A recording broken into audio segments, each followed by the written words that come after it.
Hey everyone. Hello everybody. I am wearing this pullover that says Norfolk State University. Behold the green and gold, period. I'm wearing a new t-shirt that I bought. Shout out to places that have sales. But yeah, we missed y'all. You know, we've been taking a little break. It's been a hectic day for me. Well, it's been a hectic past 24 hours for me. Yes. So I'm just coming down from all the adrenaline and all the extra stuff. And yeah, I'm tired. And shout out to the past 24 hours just kind of reminding us why this works well, but also how you show up for people and the support networks. And nothing wild happened, life-changing, but just enough to make you just kind of go, oh, this adult life thing is overrated. Yeah. For all you people who are really young-ish, just enjoy it. Just enjoy. Stay in school, get a master's, work on campus. But no, just life is doing it. Life is lifing. Yes. That is for sure. But shout out to the support system for real, because you can feel whatever way you feel about yourself, but then other people will quickly be like, don't talk about yourself like that. That's it. Prime example. Don't talk about yourself like that, and read you, okay? Read me until I'm like, all right, I get it. Yes. I get it. All right. Shout out to honesty, radical honesty, timely honesty. I think the thing that as a phrase came up, it was I wouldn't let anybody talk to you about you the way that you were thinking, and it's vice versa, because I've been in that space already. And I was like, no, so we're gonna stop that. She's done this where I get really down on myself, and I'm sometimes getting in this space of starting to kind of spiral down. And she's like, no, I'm not gonna let you talk about yourself like that, because that's not who you are. You're just feeling a certain way. I was like, all right, relax. Don't make me better. Calm down. All right. Okay. So here's some questions. We're gonna do some questions to just kind of have a little structure, but he found some really good questions for us to ask each other, and for you all to kind of get a perspective of how we have navigated getting into relationships and just us. Yeah, and feel free to do this with, if you're in a relationship. I encourage people to find, if you don't know how to really keep conversation going, go online and find questions. There's a lot of good ones. It also works not just for romantic couples. I also tell people that if you're dating, having those questions, a couple questions in your mind is better than what's your 5-year plan? Those are good questions. But after that, you're sitting and staring at each other, having a real conversation. Works for friends as well and for family. Yeah. Okay, so the first question is, what is the small thing that I do that you secretly love every time I do it? What just happened? He does this thing where he woman. Oh, Jesus, this sounds awful. He woman, but he does it because I'm probably being stubborn that he's doing something nice for me, or I'm like, oh, I can just do it myself. And he's like, woman, go sit down somewhere. I got this. Let me do what I'm doing. Do I say it that often? Sorry. And to be clear, I do never call her that. I've never called her out her name, period. Oh yeah, because we would. No, but it's always, usually it's the first part is there's a frustration that I'm feeling, and then I'm like, woman, stop. Just let me do this. Just accept this. And you're like, okay, Just saying. But she likes it deep down inside. Mine? What's yours? Okay, one of the simple ones, I have two. Just one's a little simple ones. Every now and then, she'll just put her hand on my back, or kind of scratch my back, or just put her hand on my back or on my shoulder, my leg, and it's real a gentle, it kind of just brings you back down. Okay, well, but it brings you back. It brings you back down, kind of calms me down. And she usually does it when she can tell I'm in I got a lot going on, or my head's in a bad space, or I'm just thinking through some stuff, and it just communicates a lot. The other thing is, she'll send me these. It's when she sends me any kind of message through IG or TikTok or anything, or in the Messenger or whatever, that speaks to us, about us, in a way that it's just IG's definitely reading, listening to our conversations, but it speaks to us in our relationship, because I'm a little more vocal about how, like, I'll send a text and things, and she, we'll have a conversation about it, or she'll like it and respond to it. But I like seeing that play out, and sometimes it's the humorous parts of a relationship. It's about us as individuals and couples, and it changes my mood no matter what's going on, and I love it. And sometimes they're hilarious. Sometimes I'll tear up, and then she'll send, and the ones that really get me, it's anything about like the man that she has, or the man that's in her life, or when it speaks to me as her life partner. So that's trademark, by the way. Oh, and this video is not sponsored by Nation's Banana Cream Pie. It should though. But we didn't do our the sponsors. We're hoping will respond. Yeah, Nation's. Yeah, anybody who sells like big and tall shirts that fit well. Shaq. D9 Apparel. Shaq stuff is nice, but shout out to the guys who are like, eat their emotions and it shows up. Shaq's got some nice stuff out there. Yeah, just saying. Shout out to hoodies. Oh my gosh. Anyways, okay. Okay. So the next question is, when was the first time you felt really protective of me? You were talking about your past and some experiences you had in a relationship. And I didn't get, I skipped protective and got angry and wanted to defend your honor. No, but it was listening to you talk, and when you normally talk, you're very upbeat in those things, but it slowed down and it lowered a little bit, which means you were in a place of you were really thinking about it, but there was some pain attached to that. And I realized this person is trash for even getting you to that place. But then as you talk through it, it was like it was this frustration, because I could just picture you being sad, being alone in some ways, like literally physically alone or emotionally alone. And I would never do that to you. Not intentionally. And you know that. Yeah. And it made me upset, because I don't like when people have a pathway to fix something or to address something and choose not to. And then they're just, because at that point, you're intentionally hurting somebody, whether you know it or not. And that upset me. So. Well, for me, I think mine came out early too. My protective side, allegedly, this is what the story's been told. He was talking about his ex and how that person was not sensitive to the fact that he had a wife that passed away. And it made me so upset, because the first thing that popped in my head was, you should actually be lucky that you even had the opportunity to be with him, because he was hers. She's letting you have him. It's that simple. Wow. And so just all the stories that was told just was like how selfish of this person, and then just all the different stuff. We didn't even go into everything, but it's just like, what kind of person do you have to be to treat someone some type of way and be mad at pictures and all these different types of things that show what joy, he had. And so I think that was where I was like, catch Rosa up. I think you said, what's what she said. Catch Rosa. No, I'm just playing. But I don't be fighting, But no, it was frustrating. It was just like, I can't believe someone would have that type of thought process, and just not be sensitive or empathetic to the fact that what you experienced was not something that you wanted to happen, and you never were supposed to be in the space that you are now. So, yeah. And one thing is, when you were when I got protective of you, you were making it clear that you were like, hey, this is what I need, this is what I want. And you were trying, I think, at that point, fight for to figure it out. And his response was okay, and then nothing. And then okay, and then nothing. I'm just a person, at some point you may just have to be like, look, I can't be that person. And one of the hardest things to say, but if you can't be that person, you gotta let it be known. Mm-hmm. And knowing you, and especially as much as I know you now, it's like, you wanted that so bad. Mm-hmm. And we are two vocal people. Yes, but there was plenty with the emotions, and to what you're saying, that was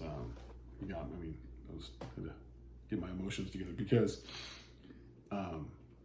yeah, I mean, loss is crazy. Like the fact that you go through it and to kind of minimize it or to minimize it or to act like, to look at it through the lens of like jealousy or things, it's just wrong. Somebody said in another podcast, like if that's your response is jealousy or comparison to something like to losing like somebody, like a spouse or someone in the past, that's a problem. You should that's a you problem that you got to figure out. So, yeah. Okay, next question. Okay. Before Us, capital US. No, Jordan Peele, I think he trademarked that, whatever. Us. Had you done anything to prepare for your next relationship? I think I had to figure out what I wanted in a person. Because I think that it had been a long time since I dated. And I'm like, what is that? What? You go out for dinners and stuff and you know, all the good things. But no, I had to figure out exactly what I wanted with the person and not be so clingy to the first person that decided to show me some attention, because I was unfortunately one of those girlies who it was like, oh, they like me. They gave me attention. They called me back today after 5 days. Oh my God, they really thought about me. Oh, this special event is coming up and they contacted me. So that must mean that they're thinking about me. No. No. No consistency, no anything. So I had to work with my therapist, get myself together and figure out what my values were in relationships, and then also what I wanted from a man and what I wanted out of the relationship. And once I got that in order, I just so happen to have it in my back pocket. So, you know. Which we'll get to in your back pocket. It is what it is. It just worked out. Yeah. Was there anything that you specifically were like, you knew you were looking for? A communicator. Okay. Had to be vocal, which is a good and a bad thing. Distractingly handsome. Of course. Yeah. You know what's crazy? I don't even think I put that on my list, which is crazy. But you have to, It was deep down inside. Anyways, but that's funny because that never actually came up on your list. It didn't. It didn't. Yeah. No. Yeah. So communication was the biggest one. The other one was being intentional, and what that meant was me not having to hold the person's hand okay, let me take a step back. I feel like there are some things you have to tell someone that you like. Once you do that, you should not have to hold that person's hand the entire relationship. Like, it should not, you literally are giving, when you first start talking to someone, you're giving them the blueprint into how you want to be treated, how you want certain things, all that stuff. They're supposed to take that, figure out in their little workshop what they want to do, how they want to do it. Yeah. And go from there. But having to like hold someone's hand, like, oh no, I like this, or I've said it 5 times that I like pink, or just like different things. It's like, okay, what's happening? Or just being intentional and me not having to say I want to go on a date from our first date. It's just you automatically are like, hey, we interested in each other. I want to take you out. You want lunch or dinner? Which one? Both of them. I think those were like my top. And my third one was being willing to date someone with a child. That was the other big thing too, because and not want kids because 4. Okay, top 4. You could not have wanted kids because I ain't have no more. Right. It's a wrap. And we already talked about that in the other one, but yeah. So what about you? Because you had a long time to prepare. So backstory, real quick. Married for 7 years, with her for almost 10. Lost her suddenly, and then went through that whole process, and then started talking to somebody, dating, ended up getting married, and then that didn't work out. So during the pandemic, the dissolution of the thing. it was ended, and then I was just out there just living. So it took me a while to get to the point where like being willing to have divorced. Yeah. I never say proudly, just am. It took me a while to get in the mindset of like, I'm willing to put myself back out there, because I put myself out there. It caused a lot of stuff, and realizing also I'm not going to tolerate certain things. Mm-hmm. And it sounds mean. I don't mean tolerate like I'm going to be like, it's my way or the highway, but certain things where I'm like, look, you're going to value me. You're going to have to accept that, like, not I have to accept it. They're going to have to accept all the things that I come with. I am a widower and a divorcee, and I have children who are older, and they're very important to me, and my mom lives with me. And I also just decided, like, I'm just going to put it out there and be like, this is who I am, this is what I'm about, and this is, if it doesn't work, then it doesn't work, but I'd rather you know sooner than later, which was interesting because you actually did that first. You were like, here's what, you put some things out there, and we started talking about going back and forth. The other thing was I realized that I told myself that I was going to communicate and do in a certain way, being very intentional, but also if I'm going to date, I'm going to date. Like, I'm going to go all in. And if it's too much, then it's too much, but I'm not going to be looking back on, I wish I would have done this, I should have done this, I didn't try this, I didn't attempt to meet their emotional needs and their desires when it comes to dating and going out and doing things. And the other part was, I have to have somebody that I know is going to laugh and be fun to be around, and understands that, like, life is going to do this. We'll be like this, but life is going to be like this, and that they'll be ready to face whatever's out there. And just the fact of, like, I've seen some things, and I bring some stuff to a relationship that's not for everybody, and I'm okay with that. But don't do that, and also don't tell me that you're good with it when you're not, which you of course you didn't do. Mm-hmm. I think the last thing was just being upfront about, I knew that I was going to be dating for long term.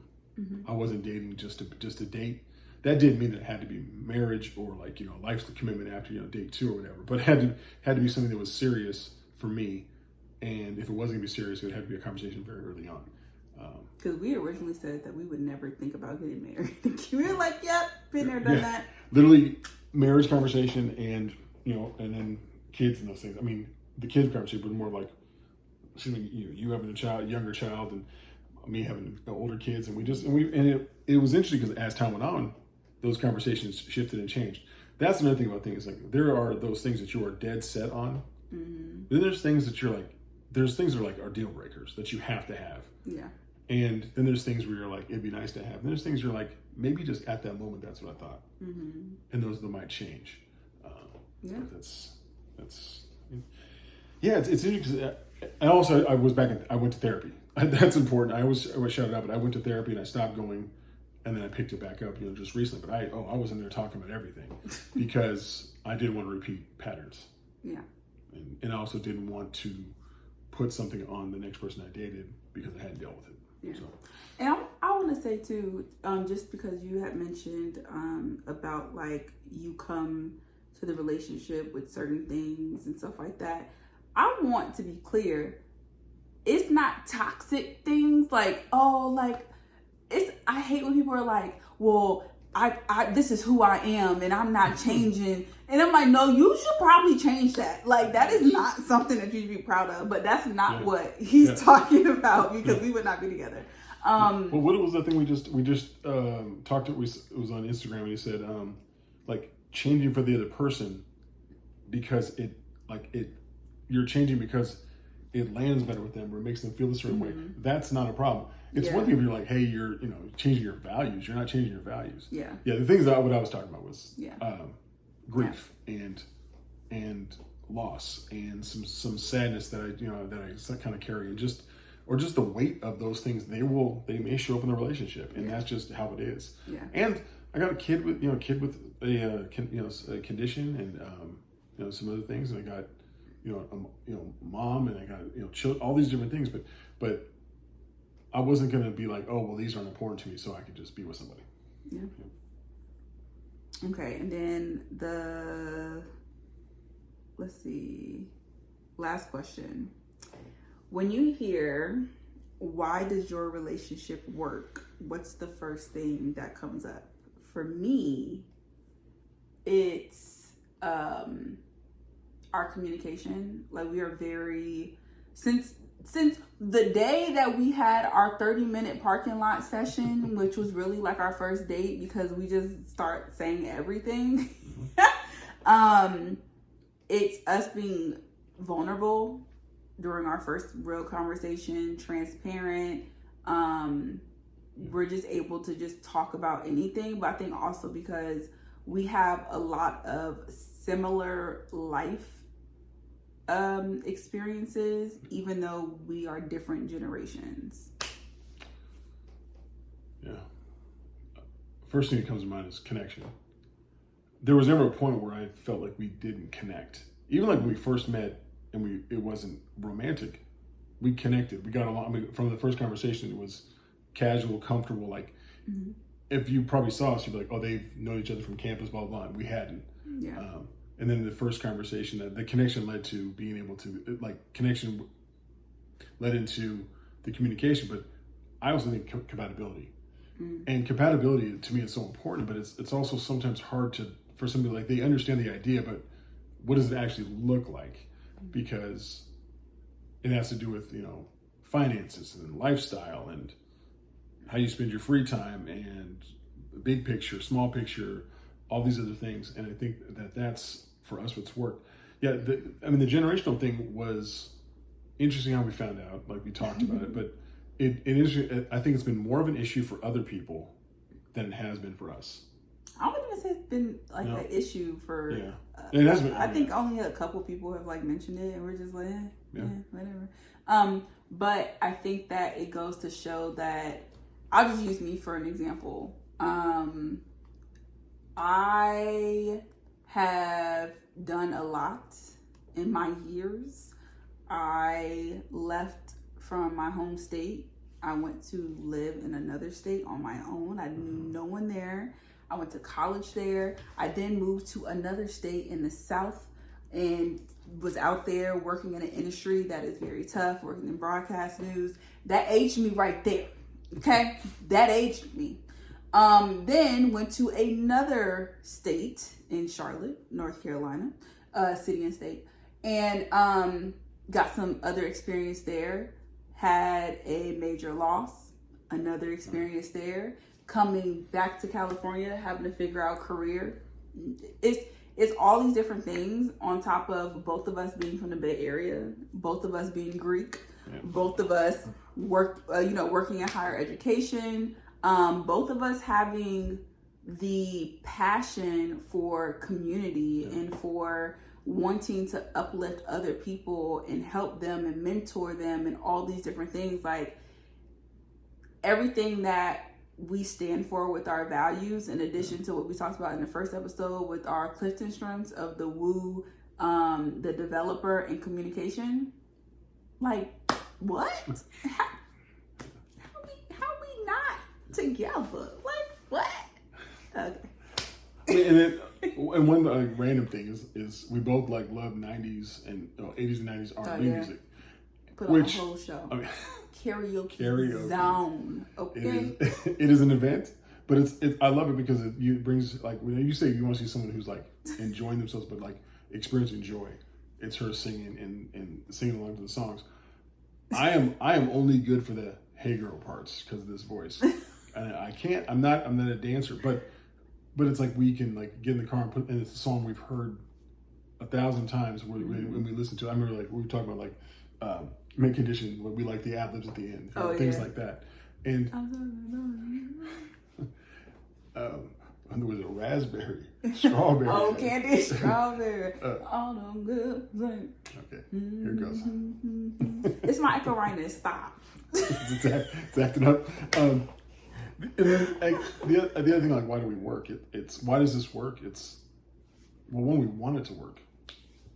And there's been some points where we're like, it's not make or break moments, but moments where if it's handled wrong, it could be a bigger problem. And we've had these points where we're like, okay, here we are.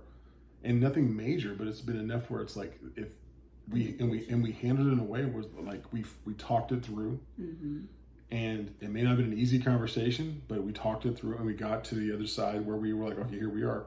And it's always like we may not like how it felt because we're not fans of that, like how that feels in the moment, but the result is always like, well, I'm glad we got to hear. It's really just like, it's communication. Yeah. It's like the way that, one, you need to ask questions instead of assuming, or Yes. A lot of times it's a trigger response from something we've experienced in our past relationships, and you're like, whoa, wait, that's not what I'm doing. But like you said, it's being able to talk through the situation, or give each other like a moment to like think about what you want to say, and not just saying the first thing, out your mouth. But one thing it's not is struggle love, because we ain't doing it. No. We ain't doing it. And I think too, when it goes back to like figuring things out when they come up, is what intention do you want to have with the conversation? Like, what is the outcome that you want to have? Because like you said, saying the wrong thing, or at a spite or something like that, that's going to have long-term effects compared to what could have just been settled with taking a breather and going from there. So, and we're back. So the phone decided that it wanted to die on us. Okay. Anywho, anything else you needed to say to the people? Just that if you take anything away from this, do the work before the relationship so you know what you actually want. And then when you're in the relationship, the work doesn't stop. Amen. Hallelujah. Right. But if you find yourself working more than you're enjoying the relationship consistently, there might be a problem. There are definitely times in relationships where like work is going to be a focus on what you got to figure some stuff out. We always say that one thing that makes us work is, if life is like, and I said this earlier, if life is like this, things that you just can't control, life is going to do to you. But if you're good and you have a good thing going, you can navigate that. But it's hard when you've got a life going on and then you got to come home and it's a problem, and then you have kids and all these other things, and it's you want to. You should be able to balance each other out, and it's kind of like that thing where people say like, I forgot where I saw this from, but I could be at 30%. And he's gonna have that extra 70% to get us through what we need to get through, and that you're supposed to balance each other out. Sure. Yeah, that 50-50 idea. I don't know. I mean, I think Teddy Pendergrass sang about it like at some point, and he actually says like it's not. That's not what it is. 50-50 is an interesting idea, because that's great. It's a great idea if you can make it work, but that's just not how life is. What you mean? Like every relationship 50-50. Yeah. And it's actually what I would say it's 100-100. Yes. But what 100 looks like on a given day is different. Is it like you said, like you might like your 30% is 100% what you can give that day because of all these things.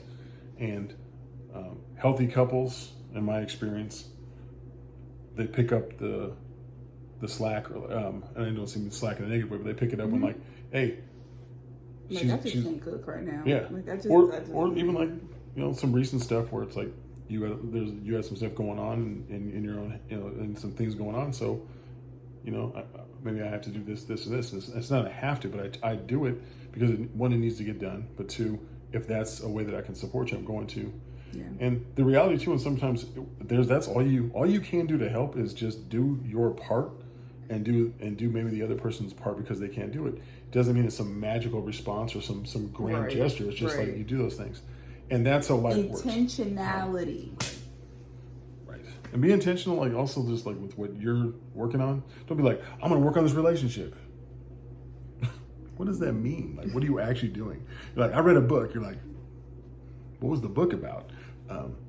And just because it works for us, we're not going to say it works for everybody, except I will say communication. Amen. Hallelujah. Working on a problem, like you two attacking the problem and figuring out the problem, and honesty. There should be no secrets, with the exception of surprise birthday parties and gifts. And address the problem in the moment. Yeah. Boop. Yep. And direct. Just be, what we say, direct, timely honesty, and don't lie just to like don't make those little lies like because you're like so you don't say something like. You act like they're not going to figure it out. Or by the way, when I said this, 6 months ago, you're like, ugh. And also just learn to enjoy the other person for who they are, not who you want them to be. Yeah, we talked about that last. Yeah, but just and also like everybody's got their things that they do that just like they're going to have their things that are like silly and goofy and fun. And when you find that part out and you really get to enjoy it together, it's dope. And you got to do those things. You got to enjoy it. If you're not laughing at the situation or each other, sometimes we're like laughing at a situation or like laughing just at like whatever's life's facing you might be doing it wrong, because this world will break you if you let it. But if you learn to just be like, hey, I got her, she's got me, we got us, you'll be all right. So all right, have a great week. See y'all next time.